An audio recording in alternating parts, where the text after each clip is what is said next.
The Anglo-Saxon settlement of Britain was the process from the mid-5th to early 7th centuries, by which the coastal lowlands of Britain developed from a Romano-British to a Germanic culture following the Roman withdrawal in the early 5th century. The traditional view of the process has assumed an invasion of several Germanic peoples, later collectively referred to as Anglo-Saxons, from the western coasts of continental Europe, followed by the establishment of Anglo-Saxon kingdoms across most of what is now England and parts of lowland Scotland. The arrival of a Germanic element in the history of Britain is also called the advent of the Saxons, a term first used by Bede in about 731. The assumption that the Anglo-Saxon settlement developed from the invasion or migration of people from the Germanic coastlands, largely displacing the native people, has been challenged by those suggesting that the changes in material culture and language were caused primarily by a process of acculturation that followed the movement of a relatively small number of people. Some writers have also argued that the influence of Germanic peoples and culture was already present in eastern regions of pre-Roman Britain. The view that the Anglo-Saxons arose from insular changes and developments, rather than as a result of mass migration and displacement, is now widely accepted. However, the extent to which income has displaced or supplanted the existing inhabitants and the extent to which mutual acculturation occurred is still the subject of ongoing debate. At the center of this debate is the creation of an acceptable model for cultural and linguistic change. As there are few historical or contemporary sources relating to the Anglicization of lowland Britain, the sources that do exist are open to a variety of interpretations, as is the more recently available evidence largely derived from archaeology and genetic research.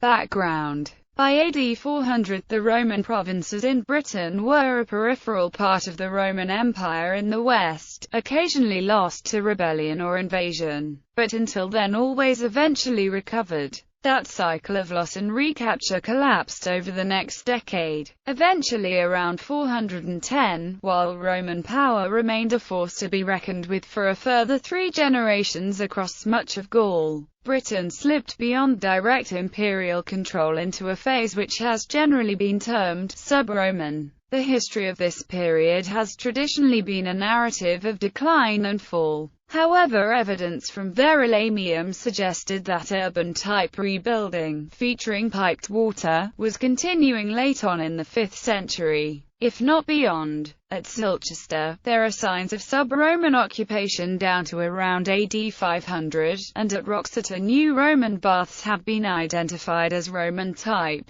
The writing of Patrick and Gildas demonstrates the survival of Latin literacy and Roman education, learning and law within elite society and Christianity in Britain throughout the bulk of the 5th and 6th centuries. There are also signs in Gildas' works that the economy was thriving without the Roman taxation, as he complains of luxuria and self-indulgence. This is the 5th century Britain into which the Anglo-Saxons appear. Historical evidence. Surveying the historical sources for signs of the Anglo-Saxon settlement, and the people, assumes that the words Angles, Saxons or Anglo-Saxon have the same meaning in all the sources. Assigning ethnic labels such as Anglo-Saxon is fraught with difficulties, and the term itself only began to be used in the 8th century to distinguish Germanic groups in Britain from those on the continent. Early sources: the Chronica Gallica of 452 records for the year 441. The British provinces, which to this time had suffered various defeats and misfortunes,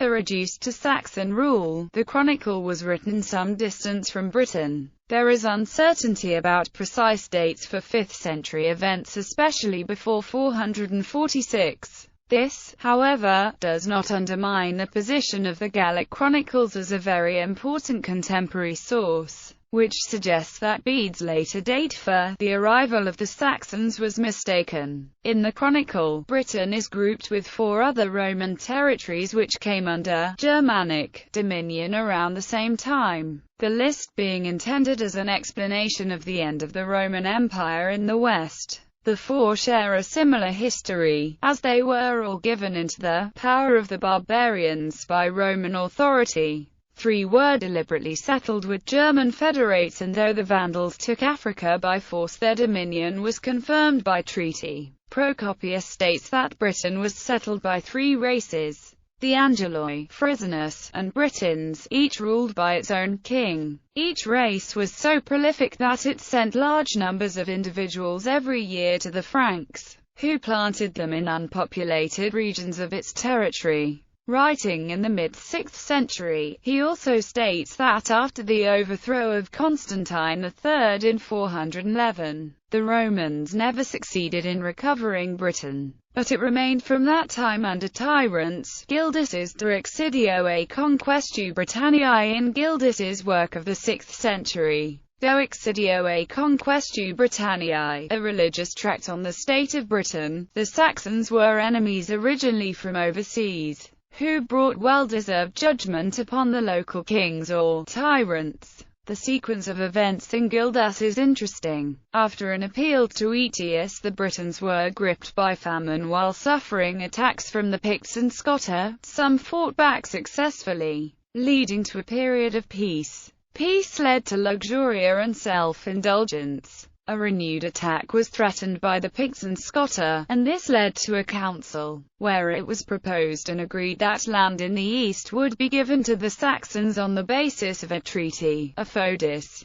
by which the Saxons would defend the Britons in exchange for food supplies. This type of arrangement was unexceptional in a late Roman context. Franks had been settled as foederati on imperial territory in northern Gaul in the 4th century. And the Visigoths were settled in Gallia Aquitania early in the 5th century. The Saxon foederati first complained that their monthly supplies were inadequate. Then they threatened to break the treaty, which they did, spreading the onslaught from sea to sea. This war, which Hayam called the War of the Saxon Federates, ended some 20 to 30 years later, shortly after the siege at Montes Badonicii, and some 40 years before Gildas was born. There was a peace with the Saxons, who returned to their eastern home, which Gildas called a lugubra divortium barbarorum, a grievous divorce with the barbarians. The divorced settlement, Hayam in particular argued, was a better treaty and the ability to get tribute from the people in the east, under the leadership of the person Gildas called Pater Diabolis, or Father Devil. Gildas used the correct late Roman term for the Saxons, foederati, people who came to Britain under a well-used treaty system. This kind of treaty had been used elsewhere to bring people into the Roman Empire to move along the roads or rivers and work alongside the army.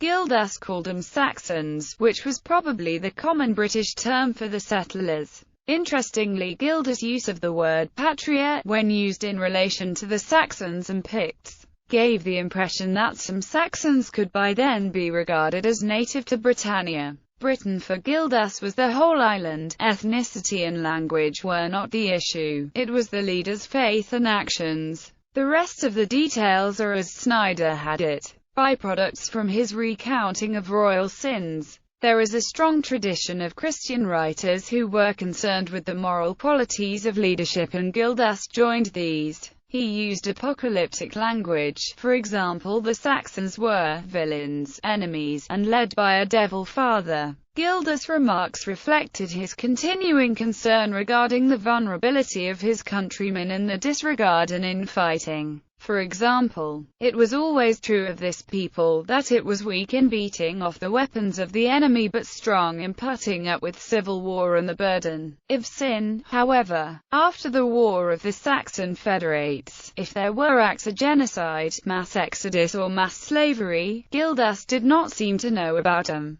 Gildas, in discussing the holy shrines, mentioned that the spiritual life of Britain had suffered, because the partition, divortium, of the country. which was preventing the citizens civis from worshipping at the shrines of the martyrs. Control had been ceded to the Saxons, even control of access to such shrines. The church was now tributary, her sons had embraced dung, and the nobility had lost their authority to govern. Gildas described the corruption of the elite. Britain has kings but they are tyrants, she has judges but they are wicked. This passage provides a glimpse into the world of Gildas. He continued, they plunder and terrorize the innocent, they defend and protect the guilty and thieving, they have many wives, whores and adulteresses, swear false oaths, tell lies, reward thieves, sit with murderous men, despise the humble, their commanders are enemies of God. The list is long. Interesting oath-breaking and the absence of just judgments for ordinary people was mentioned a number of times.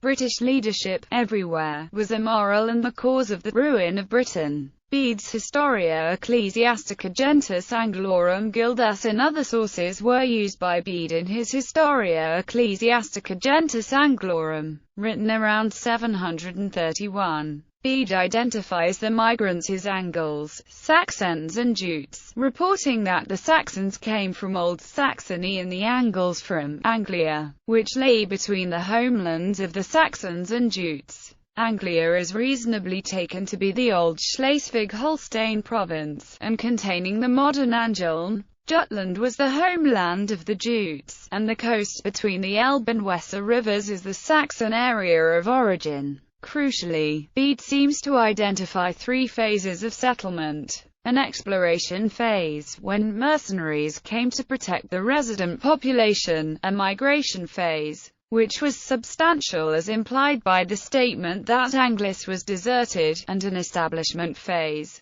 in which Anglo-Saxons started to control areas, implied in Bede's statement about the origins of the tribes. This analysis of Bede has led to a re-evaluation, in terms of continuity and change, of Bede's Northumbrian view of history and how this view was projected back into the account of the latter two phases of settlement, and a possible overhaul of the traditional chronological framework. The concept of Bretwalda originates in Bede's comment on who held the Imperium of Britain. From this concept, historians have inferred a formal institution of overlordship south of the Humber. Whether such an institution existed is uncertain, but Simon Keynes argues that the idea is not an invented concept. The Bretwalda concept is taken as evidence for a presence of a number of early Anglo-Saxon elite families. Whether the majority were early settlers, descendant from settlers, or especially after the exploration stage, were Roman-British leaders who adopted Anglo-Saxon culture is unclear, but the balance of opinion is that most were migrants. Notable gaps include, no one from the East or West Midlands is represented in the list of Bretwaldas, and there's some uncertainty about the dates of these leaders. Bede's view of Britons is partly responsible for the picture of them as the downtrodden subjects of Anglo-Saxon oppression. This has been used by linguists and archaeologists who have produced genocidal, slavery and bloody invasion settlement theories. Bede's derogatory depiction of the Britons is influenced by what he had read in Gildas, which had also sought to understand God's will. For Gildas, the Saxons represented God's scourge, and he saw the horrors of the Saxon as God's retribution for the sins of his people. Bede focused on this point and extended Gildas's vision by portraying the pagan Anglo-Saxons not as God's scourge against the reprobate Britons, but rather as the agents of Britain's redemption. Therefore, the ghastly scenario that Gildas feared is calmly explained away by Bede. Any rough treatment was necessary, and ordained by God, because the Britons had lost God's favor, and incurred his wrath. Bede isn't using ethnicity in the same manner as the modern reader. Windy McKinney observes, Bede's use of was much more mutable, tied to the expression of tradition and religious ideas, to the loyalty of a people to authority, and subject to change as history continued to unfold. Therefore, it is a moot point whether all of those whom Bede encompassed under the term Angli were racially Germanic. Indeed, Bede himself may not have been an ethnically pure Anglo. Tribal Hidage. The Tribal Hidage is a list of 35 tribes that was compiled in Anglo-Saxon England sometime between the 7th and 9th centuries. The inclusion of the Elmer dwellers suggests to Simon Keynes that the Tribal Hidage was compiled in the early 670s. During the reign of King Wulfhere, since Elmet seems to have reverted thereafter to Northumbrian control. It includes a number of independent kingdoms and other smaller territories and assigns a number of hides to each one. A hide was an amount of land sufficient to support a household. The list of tribes is headed by Mercia and consists almost exclusively of peoples who lived south of the Humber estuary and territories that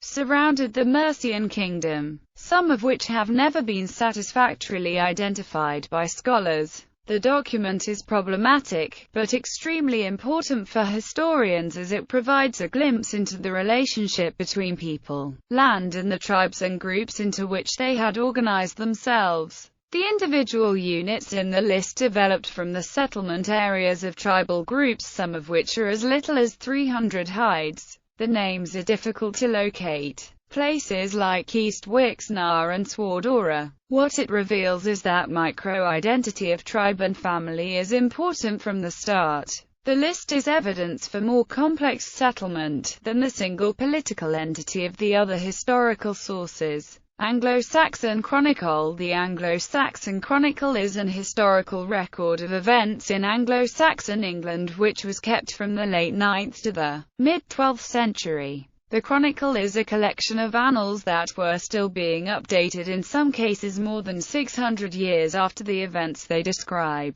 They contain various entries that seem to add to the breadth of the historical evidence and provide good evidence for a migration, the Anglo-Saxon elites and various significant historical events. The earliest events described in the Anglo-Saxon Chronicle were transcribed centuries after they had occurred. Barbara York, Patrick Sims Williams and David Dumville among others have highlighted how a number of features of the Anglo-Saxon Chronicle for the 5th and early 6th centuries clearly contradict the idea that they contain a reliable year-by-year record. Stuart Laycock has suggested that there may be information from the early period that can be used on the basis that the obvious glosses and fictions should be rejected. The kernel behind some entries might contain a truth, and whilst the dates are uncertain, Laycock believes some of the 6th century events may describe real situations. However, presenting evidence for the Anglo-Saxon settlement from a chronicle such as the Anglo-Saxon Chronicle is uncertain and relies heavily on the present view of which entries are acceptable truth.